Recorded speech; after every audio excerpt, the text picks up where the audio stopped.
আসসালামু আলাইকুম দর্শক, আমি রাসেল ইব্রাহিম। এই মুহূর্তে যারা আমার ভিডিও দেখছেন আমি আপনাদেরকে স্বাগত জানাচ্ছি। আজকের এই ভিডিও মূলত গণবিজ্ঞপ্তি নিয়ে। আপনারা জানেন ইতিমধ্যে গণবিজ্ঞপ্তিতে আবেদন শুরু হয়েছে। তো আপনারা কীভাবে আবেদন করবেন, কোথায় আবেদন করবেন, অনেকটা কিং কর্তব্য বিমূল। যাই হোক, আপনারা ভিডিওটা যদি দেখেন তাহলে আশা করি ক্লিয়ার হয়ে যাবেন।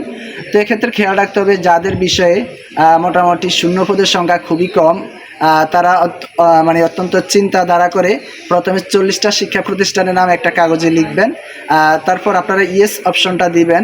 অর্থাৎ এই 40টার বাইরেও যদি কোনো এই 40টা শিক্ষা প্রতিষ্ঠানের ভিতর আপনারা যদি শিক্ষা প্রতিষ্ঠান না পান, তাহলে আপনাদের নাম্বার অনুসারে অন্য কোনো শিক্ষা প্রতিষ্ঠান দেওয়া হবে।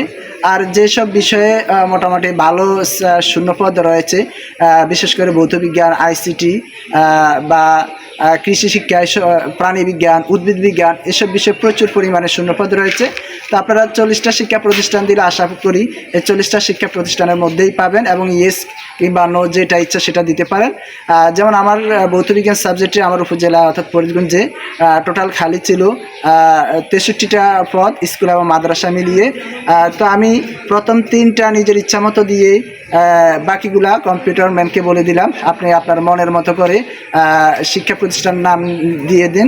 অর্থাৎ আমারও কারণ বিশ্বাস ছিল আমার প্রথম 1, 2, 3-এর মধ্যেই থাকবে। তো এরকম যদি আপনার কনফিডেন্স থেকে থাকে আর আপনি যদি ভৌতবিজ্ঞানের নিবন্ধনধারী হয়ে থাকেন, তাহলে প্রথম 2-3টা দিলেই চলবে। আর এটা নিয়ে টেনশন করার দরকার নেই। অনেকেই হাই হতাশ প্রকাশ করেন।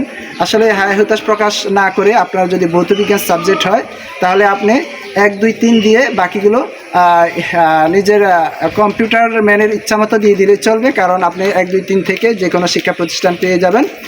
যাই হোক, আর যাদের সাবজেক্টে এক্ষেত্রে আপনাকে একটু খেয়াল রাখতে হবে আপনার যাতায়াত সুবিধা কোথায় আছে, প্রতিষ্ঠান থেকে বেতন পাওয়া যায় কি না, কিংবা আপনার স্টুডেন্ট সংখ্যা কোথায় ভালো, বা এই শিক্ষা প্রতিষ্ঠানের কোয়ালিটি কেমন, সেগুলো একটু বিবেচনা করবেন।